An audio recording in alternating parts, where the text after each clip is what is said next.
The David Pakman Show at davidpakman.com. Welcome to the bonus show. A couple of interesting sort of tech and science stories, and then a story that is not a very positive story that hit very, very close to my home here in Boston over the weekend. We'll get to that a little bit later.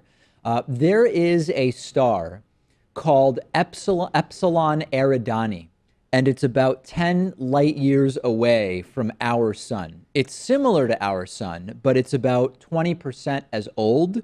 And this is being considered sort of a younger version of a solar system like ours. And astronomers are increasingly interested in looking at this star system, as well as their star, their sun, Epsilon Eridani, to get a sense of what our solar system might have been like earlier on in the life of our solar system. And 10 light years away, it's very, very far. That's the distance that it would take light 10 years to travel.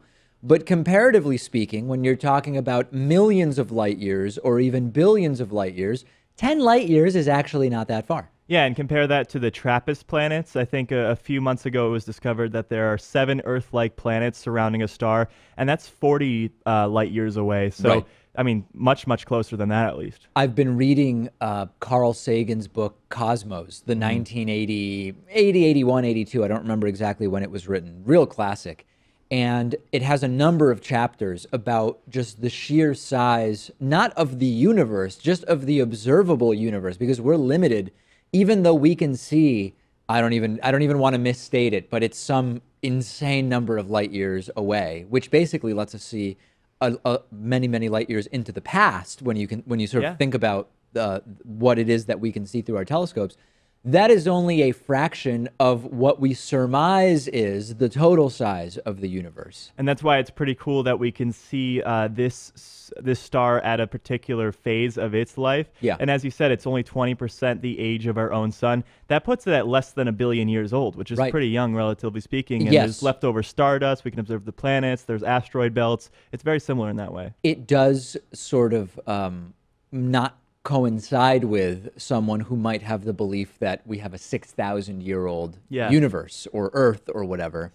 The fact that this young sun is about 1 billion years old. It's too bad that we're not going to be able to see this star grow up. You know, I would love to be able to stick around for a few billion years and see if it ever gets to the potential that our own sun was able to reach. Well, when you think about the future of our sun, it kind of can cause an existential crisis. And it does make sense when you hear somebody like Elon Musk recently, and actually our next story is about SpaceX, but when you hear about someone like Elon Musk recently saying he sees it as it would sort of be sad if the future of humanity is only restricted to being on Earth. Right. And it's sort of a necessity if humanity is going to continue that we get off of our planet, because as we know, when the sun starts going into its death phase, it's going to expand. It will definitely envelop and engulf Mercury and Venus.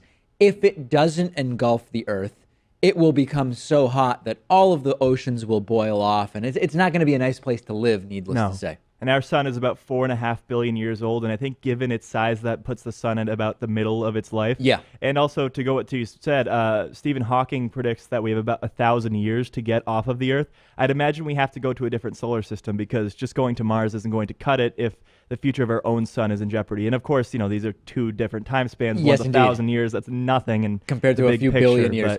But what is interesting about that is that people often say something like, whenever I hear about the fact that the sun will eventually destroy at least the livability of our planet, if not the planet itself, I get really upset. We don't have nearly a few billion years to wait. And by the estimations of many scientists, Stephen Hawking being one who puts it at 1,000 years, if we don't figure out a way to get off this planet in 1,000 years, what happens in 1 billion years is not going to make any difference. Yeah, I think a lot of people use that as some appeal to our fatalist sense that no matter what we do, the sun's going to burn out one day anyway. But us humans, we're pretty innovative. We can get off this planet if we need to. Well, we can certainly get off of it. The question is, can we live long-term elsewhere? And you know, this brings up so many other questions. You also hear some people who have a more sort of religious view of the history of the universe. They say, clearly humans were designed because look at how perfectly our environment works with what the human body is sort of functions well. Well, no, that actually is an argument for evolution. The reality is so many other species have died out. Way more species have died out than the number that currently live. And the reason that we are here is not because we were designed for this particular environment. It's because we were able to survive and reproduce, and so many other test runs of species did not. But David, if you count up the lineage in the Bible, it only looks like we've been around for 6,000 years. So how do you argue with that? That's right. Yeah. How do you argue with that? It's tough when you have what's called a closed loop of checks and balances. Okay, so I mentioned SpaceX and Elon Musk before. SpaceX is continuing this plan to launch broadband satellites starting in 2019. The idea is that this will be a sort of mesh network where, depending on where you are, the satellites will be in orbit, and your device would be able to ideally seamlessly move from getting internet service from one satellite to another. The idea is that you would get gigabit speeds, which is way faster than the 20 megabit upload speed we have here in the studio through Comcast currently. So that's something that's very, very interesting. I think that this is really interesting. Facebook at one point, I don't know if you remember this, Pat, but Mark Zuckerberg, it was a couple years ago, so I think you were like in elementary school at the time. Yes. Mark Zuckerberg said he would love to do like a worldwide network of free internet satellites to get at least some internet to everywhere in the world for free. Of course, when you use that internet, by default, you would be, Facebook.com would be pulled up, a Facebook account would be required or whatever. And there were some people who reacted to it saying it's a little bit opportunistic. They would have a monopoly on the entire thing, it seems, right? They would have a monopoly on the internet as far as the access of millions and millions of people were concerned. As far as what I know now, that's not the plan with Elon Musk. The idea being more broadly that just if you bring internet to more places, it will have a positive, democratizing impact. Yes, businesses will benefit anyway. You don't have to automatically set the homepage to Facebook.com to benefit from more people having free internet. I'm hugely supportive of this. Yeah, and it seems like this would really work at first only in homes and businesses because you'd have to have a customer terminal that was about the size of a laptop. Right. So that wouldn't work with mobile phones right away at least. And I know in my experience, I mean, the most important way for me to access the internet is not necessarily just when I'm at home and work, but when I'm just traveling around and I have to find information on the go.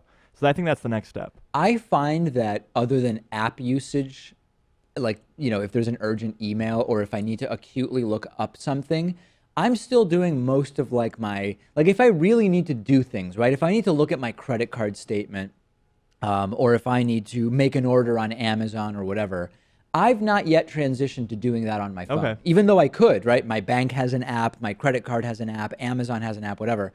I don't know why I still am in the mindset of like, let me sit down where I actually have two monitors and I can have big windows and really look at everything. Am I starting to show my age now? A little bit, a little bit. Okay. Not a good story from over the weekend. I was driving in my neighborhood on Saturday, and I saw a number of news vans parked next to a building, just very close to where I live, and didn't really think much of it. And I later that day learned that the previous night, Friday night, there had been a double murder in a building that not only is very close to where I live, but it's actually a building where my girlfriend and I looked at a condo before moving to Boston and ultimately did not buy it.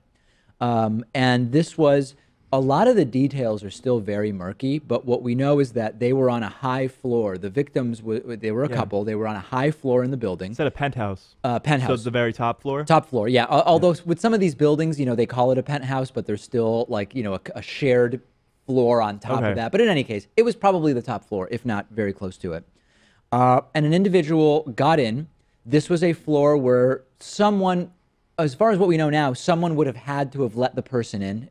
There would be really no way to just sort of be wandering around. It's a floor where someone on the floor would have had to buzz them in. As far as I understand it right now, well, is that your understanding? I don't know, but I mean, couldn't they just wait for someone to exit the building and prop the door open themselves? Because I know when I'm in one of those buildings where you have to buzz in, I don't really care to let someone else in. It's just kind of an afterthought. You're right, but my understanding is that they also would have had to have done the same thing on this on particular that floor. itself. Yeah, where And in that case, you know the people who live there, even who could potentially be their guests. you would think. You would think. So anyway, the question is, was this a targeted crime or was it random? But this is an individual who broke in, tied up both of these people, and ultimately killed them with a knife. Police showed up shortly after the killing happened because apparently the male of the male-female couple that were victims managed to get a text out to a friend.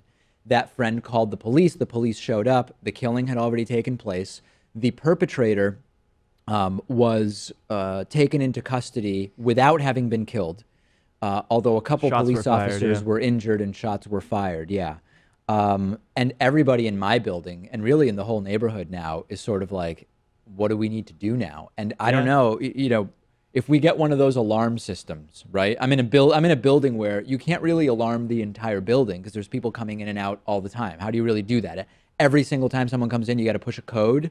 I don't really know. So the question is, do individuals get alarms in their units? I don't know. Will that keep you safer? I really am unsure when you think about this situation. It's one of those things that is so random that I don't even know if it would be worth it for you to up the security in your own apartment. Well, random or targeted, we don't know. But these may have been individuals who were specifically targeted because they had a history with the perpetrator. We don't know yet. That's what's so crazy about the story, because not only do we not have a motive for the killing yet, we have no idea as to what the connection is between the perpetrator and these two victims. And we know, I mean, I'm sure the perpetrator was facing some hardships in his own life, recently broke up with his girlfriend, but we have to, I mean, I would guess at this point that this was random. I read one thing, and even though, you know, it's been all over, like Boston Globe, just every local paper has been writing about this and it's been on every news story. I read something which seemed to suggest that at some previous point, the perpetrator had some connection to, I believe, the medical facility where the male victim worked. Okay. But it could be circumstantial. Boston is a city. It's not the biggest city. So if you're someone who has had interactions with the medical community, it's not completely crazy to think that it could just be a coincidental connection. But healthcare is one of our biggest industries here. There are so many hospitals in the area, even disproportionately so for a city of this size. You know? So who knows?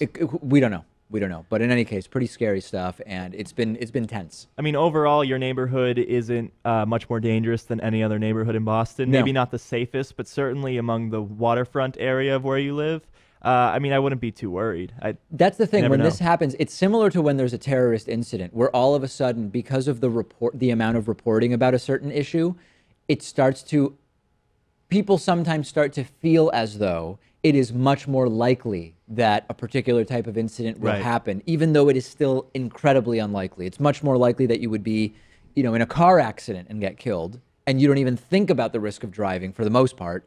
And instead people are thinking about someone got in and killed two people in an apartment when it is still incredibly unlikely to ever happen. It's like how crime rates have been at a steady decline ever since the 1980s or so, but because of our sensationalist media and how some stories just get a lot of attention, people think it's at an all-time high. Yep, same type of mechanism, and obviously same type of thing with terrorist attacks, which anyone is incredibly unlikely to die from, with few exceptions on our planet.